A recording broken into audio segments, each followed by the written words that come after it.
Hey everyone, thanks for joining me today. We've done a lot of videos on this. I have tore this machine down from top to bottom, still making a lot of videos on it. After running the machine quite a bit, I think we found one major problem with this machine, and it works great, and it's worked great for me, but there's one fatal flaw I think that we're going to find with this machine if you are a frequent user. The GE manual talks a lot about different things you can do to clean the machine, and of course I made a video about that, but one particular issue with this is something that they don't talk to you about, and that's when you take this filter out, and it has something to do with this, but not really. On the right side of the filter housing, you're going to look and see these blue coils on the inside, and on the camera you can't see easily what's on the inside, but I took the machine entirely apart. Again, doing videos on this, and you'll notice in the video where I got to the heat pump, there is some lint that got through the filter, which is a really bad thing. And the problem that I can foresee is with consistent use, even after cleaning the filter out, which we did after every single load of clothes, that lint got through, and over 100, 200, maybe 300 loads of clothes, it's very possible a huge amount of lint could build up on the side of the condenser coils, which will cause a lot of problems with the machine not drying properly. So we need to figure a way out to address and solve this. One thing that you can do is to take a vacuum cleaner with some sort of bristle brush. One person said they use the toothbrush on a stick to clean those coils out and then vacuum them out. And that's one possible fix that you could do to at least take care of those coils getting a lot of lint in them. But the other thing that has been suggested by one or two users is to actually modify this lint filter. I think that eventually GE is going to have to make the decision to redesign this, because if this is letting lint through, it's a very bad thing. And based on the wear pattern of the lint, it can kind of suggest where the problem is. So let's get a little bit closer to this, and I want to show you what I'm talking about. If you had a way to view the coils, this is what you probably would see and need to clean due to the lint buildup. If you inspect your filter assembly, you're going to see that there are gaps throughout the front of this unit, and I think that this is where the lint is leaking through during the operation of the GE Ultrafast Combo washer-dryer unit. When you take it apart, there's just a lot of room for lint to escape, and you can see the tabs on the filter may help create these issues seemingly. Now, one possible solution to deal with the lint is to seal the filter housing with electrical tape. One such viewer did this and reported that, in fact, it fixed this issue entirely. Now, if you decide to use tape, make sure that you use electrical or another high-temperature tape.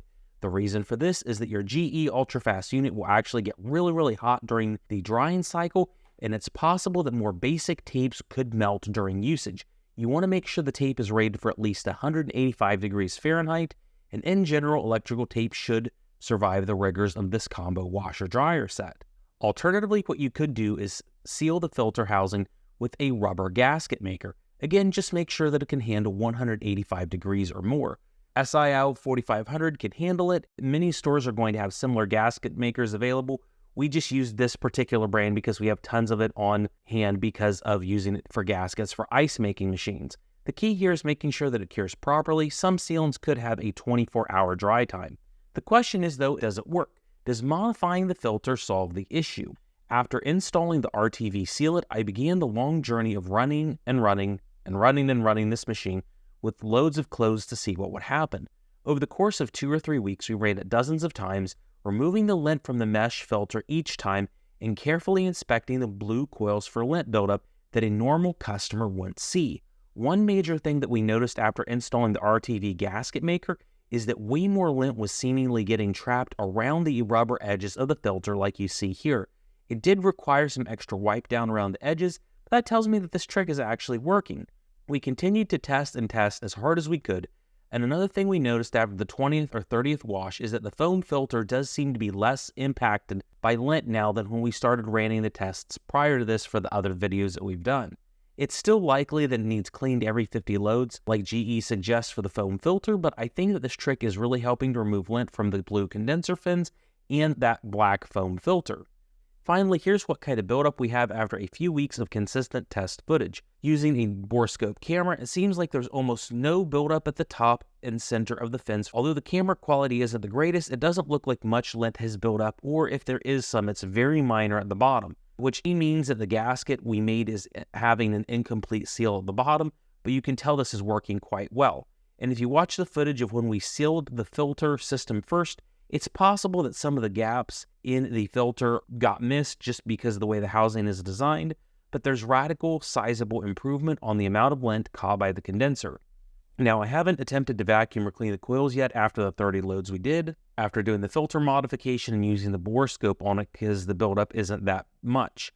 Overall, I think this modification may be needed if you do see that you're finding lint buildup on the blue coils after 50 or 100 loads.